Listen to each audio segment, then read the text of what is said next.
जिनको अपने भुजदंडों की ताकत पर विश्वास है, जिनको अपने भुजदंडों की ताकत पर विश्वास है, दुनिया का हर सुख उनका है, हर निधि उनके पास है। यह विश्वास जगा कर ही जन जन का भाग्य जगाए हम, ये धरती स्वर्ग बनाए हम, ये धरती स्वर्ग बनाए हम। नमस्कार, मैं अजय आपका स्वागत करता हूं हमारे YouTube चैनल करमजा में। आज देखेंगे अपन चैप्टर नंबर 15 वृत्त की परिधि एवं क्षेत्रफल। इसमें इंपॉर्टेंट बात आपको ध्यान रखनी है, वो है इसका सूत्र, यानी कि फॉर्मूले आपको 15वीं और 16वीं प्रश्नावली में याद रखने हैं। तो फॉर्मूले याद करने के लिए आपको अभी कुछ सूत्र है, उनको समझाएंगे और समझाने के साथ में आपको याद भी करवा दिए जाएंगे साथ के साथ में, तो आप उनको याद करने की कोशिश कीजिएगा। तो आइए देखते हैं आगे। अपन स्टार्ट करते हैं वृत्त के क्षेत्रफल से। तो देखिए वृत्त का क्षेत्रफल, ये मान लीजिए वृत्त दिया हुआ है, तो वृत्त का क्षेत्रफल इसके अंदर का भाग होता है, वो होता है आपके पास में पाई आर स्क्वायर। ये हो गया वृत्त का क्षेत्रफल, इसको बोलते हैं वृत्त का क्षेत्रफल। इसी प्रकार वृत्त की परिधि होती है, परिधि इसके बाहर की जो बाउंड्री दी हुई है, मान लीजिए एक तार है, इसके बाहर का जो तार है वो क्या होती है, इसकी परिधि। परिधि का होता है सूत्र 2 पाई आर। ये क्या होगी, वृत्त की परिधि, ये होगी वृत्त की परिधि। इसी प्रकार से आगे भी देखते हैं। तो ये दो मोस्ट इंपोर्टेंट है इस प्रश्नावली में, इन दोनों से ही आगे वाले सूत्र बनने वाले हैं। तो वृत्त का क्षेत्रफल पाई आर स्क्वायर, वृत्त की परिधि 2 पाई आर। अब आगे देखते हैं वृत्त का चाप। देखिए सबसे पहले आपके पास में वृत्त की चाप की लंबाई, यानी कि ये वृत्त दिया हुआ है आपके पास, तो इसमें से आपको एक चाप काटना, मान लीजिए यहाँ से यहाँ तक आप चाप निकालिए, तो आपको इसकी लंबाई ज्ञात करनी है। तो ये लंबाई ज्ञात करने के लिए क्या करेंगे आपको उसमें क्वेश्चन दिया गया होगा, उसमें आपके पास में दिया गया होगा थीटा, यानी कि ये थीटा वाला मान दिया गया होगा और आपको पूछेगा चाप की लंबाई क्या होती है। तो उसको निकालने के लिए देखिए आपके पास इस पूरी बाउंड्री की लंबाई कितनी है, यानी कि परिधि कितनी है आपके पास में 2 पाई आर है।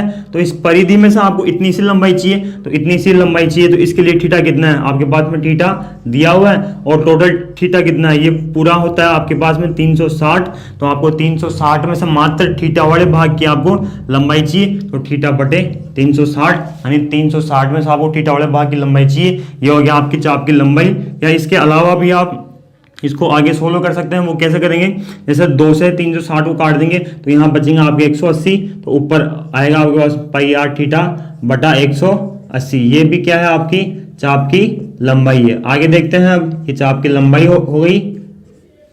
त्रिज्याखंड देखते हैं, जिसमें आपके पास में एक तो दिया हुआ है लघु त्रिज्याखंड, एक दिया हुआ दीर्घ त्रिज्याखंड। तो इन दोनों को निकालने के लिए सबसे पहले देखिए वृत्त में आपके पास वृत्त का क्षेत्रफल होता है पाई आर स्क्वायर, लेकिन आपको अब लघु त्रिज्याखंड में आपको केवल इस वाले भाग का क्षेत्रफल चाहिए। तो आपको पूरे वृत्त का क्षेत्रफल पाई आर स्क्वायर दिया हुआ है और इस भाग का क्षेत्रफल चाहिए, यानी थीटा वाले भाग का क्षेत्रफल चाहिए। तो पूरे वृत्त में से, यानी कि लघु त्रिज्याखंड के लिए लघु त्रिज्याखंड का सूत्र क्या हुआ, इसका सूत्र हुआ जैसे कि पूरे वृत्त का हो गया सूत्र पाई आर स्क्वायर। तो इसमें से मात्र आपको थीटा वाले भाग का क्षेत्रफल चाहिए, तो थीटा यानी थीटा बटे 360, जैसे कि आपको चाप में बताया था।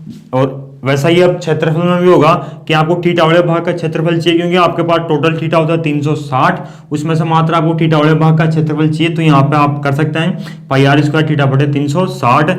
ऐसा ही दीर्घ त्रिज्याखंड के लिए क्या होगा सूत्र आपके पास, दीर्घ त्रिज्याखंड के लिए भी सेम यही होगा, केवल इसमें थीटा का मान चेंज होगा। तो यहाँ से पाई आर स्क्वायर और यहाँ थीटा क्या आएगा वो देखिए।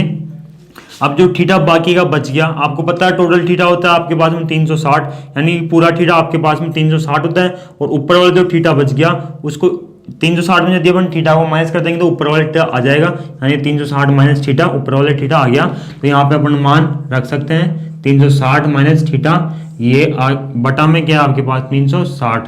ठीक, त्रिज्याखंड को आप इस प्रकार से भी कर सकते हैं, जैसे कि आपके पास ये है दिया हुआ पाई आर स्क्वायर, यानी आर को आप 2 बार लिखेंगे, जैसे कि पाई आर थीटा बटा 360 ना लिख के यहाँ लिखेंगे 180, और इसको गुणा कर देंगे 1/2 से और गुणा कर देंगे यहाँ से r से। अब देखिए सेम वही बन रहा है, वो किस प्रकार बन रहा है, 180 को 2 से गुणा करेंगे तो आपके पास में आएंगे 360 और वापस r को r से गुणा करेंगे तो आपके पास में r स्क्वायर आएगा। मतलब ये का ये सूत्र बनेगा, बस इसको अपन ने तोड़ के लिखा है। तो ये आपके पास में क्या आ रहा है, ये आपके पास में आ रहा है चाप की लंबाई, यानी चाप की लंबाई क्या है, l का मान है पाई r थीटा बटे 180।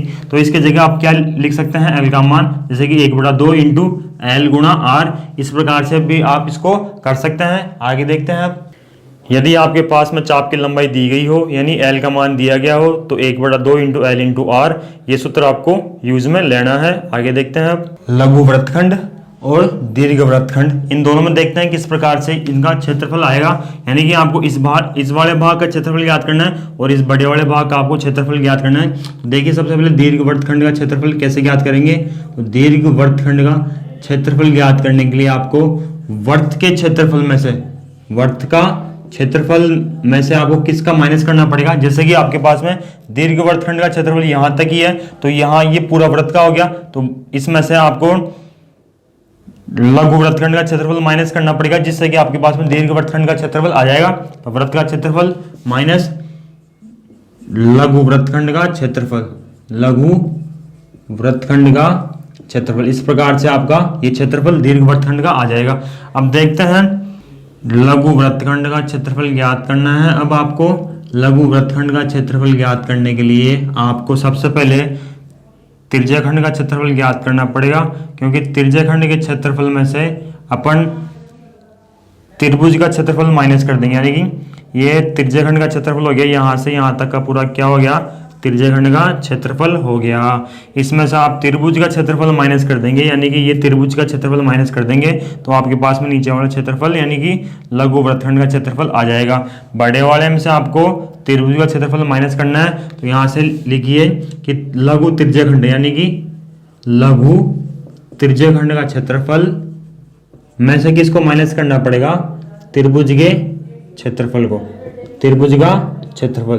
तो इससे लघु वृत्तखंड का क्षेत्रफल ज्ञात करने के लिए आपको चाहिए लघु त्रिज्याखंड का क्षेत्रफल, जो कि आपको पता है क्या होता है, पाई r स्क्वायर थीटा बटे 360 होता है। इसमें से आपको अब की बार त्रिभुज का क्षेत्रफल माइनस करना है, तो वो ये होता है 1/2 r स्क्वायर साइन थीटा, त्रिभुज का क्षेत्रफल होता है। इसको यदि अपन माइनस कर देंगे तो आपके पास में लघु वृत्तखंड का क्षेत्रफल आ जाएगा, यानी कि इसका मान आ जाएगा।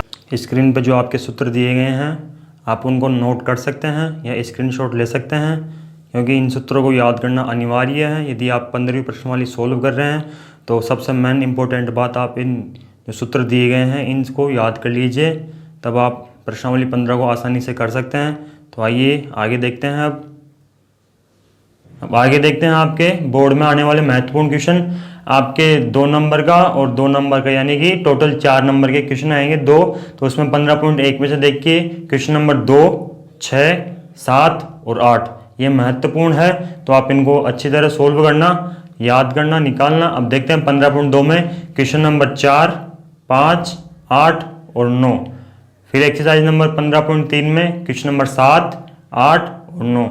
उदाहरणों की बात करें तो उदाहरणों में क्वेश्चन जो उदाहरण नंबर 9 है वो काफ़ी बार बोर्ड परीक्षा में आ चुका है, तो इसको अति महत्वपूर्ण समझना। और इसके अलावा उदाहरण नंबर 11 ये भी इम्पोर्टेंट है। और इन सब को क्वेश्चनों को सोल्व करने के लिए आपको सूत्र याद करने हैं, जो कि अनिवार्य है। यदि आप सूत्र याद नहीं करेंगे तो इन क्वेश्चनों को आप सोल्व नहीं कर सकते, तो सूत्र याद करने अनिवार्य है। आगे देखते हैं। हम देखते हैं वलय का क्षेत्रफल ज्ञात करना। आपके पास में 2 वृत्त दिए गए हैं, इन 2 वृत्तों के बीच में जो भाग आपके पास है, यानी कि ये वलय, इसका क्षेत्रफल ज्ञात करना है। ये किसी पार्क का रास्ता भी हो सकता है, तो ये पथ का कोई रास्ता भी हो सकता है। तो वलय का क्षेत्रफल किस प्रकार ज्ञात करते हैं, पहले आपको बड़े वृत्त का क्षेत्रफल निकालना है, फिर आपको छोटे वृत्त का क्षेत्रफल निकालना है। तो यहाँ से बड़े वृत्त का क्षेत्रफल माइनस छोटे वृत्त का क्षेत्रफल करना पड़ेगा, जिससे कि आपके पास वलय का क्षेत्रफल आ जाएगा। तो बड़े वृत्त के लिए r मैंने मानी बड़ी, यानी कि इस यहाँ तक की दूरी क्या मानी, बड़े r से, और ये त्रिज्या मानी आपने इस r से, यानी स्मॉल r से। तो यहाँ से हो गया बड़े वृत्त का क्षेत्रफल पाई r स्क्वायर माइनस छोटे वृत्त का क्षेत्रफल पाई r स्क्वायर। r बड़ा है, ये छोटा है, तो यहाँ से देखिए पाई कॉमन आ गया, अंदर बच गया आपके पास में r square minus R square. ये सूत्र भी आप यूज में ले सकते हैं। इसके अलावा एक और सूत्र बन सकता है, वो किस प्रकार से बनेगा, जैसे कि आपके पास में एक होता है सूत्र ए स्क्वायर माइनस बी स्क्वायर, इसको एक बार लिखते हैं प्लस में और एक बार आप लिखते हैं माइनस में। ये सूत्र होता है एक बार प्लस में था और एक बार माइनस में था। इसी प्रकार से R square minus R square भी एक बार प्लस में आएगा और एक बार माइनस में आएगा। तो ये सूत्र भी आप इसके लिए काम में ले सकते हैं। दोनों सूत्रों में से कोई सा भी आप इसके लिए यूज ले सकते हैं। चैप्टर नंबर 15 में मोस्ट इंपोर्टेंट है सूत्र याद करना। यदि आपने सूत्र याद कर लिए और उनको अप्लाई करना यदि आपको आ गया तो आपके इस प्रश्नावली में 4 नंबर पक्के आएंगे। तो आप सूत्र याद कीजिए और उनकी अधिकतम प्रैक्टिस कीजिए, क्वेश्चन निकालिए, सोल्व कीजिए, समय बहुत कम है। तो दोस्तों यदि आपको हमारी कक्षा अच्छी लगी हो तो लाइक कीजिए, शेयर कीजिए, सब्सक्राइब कीजिए। धन्यवाद।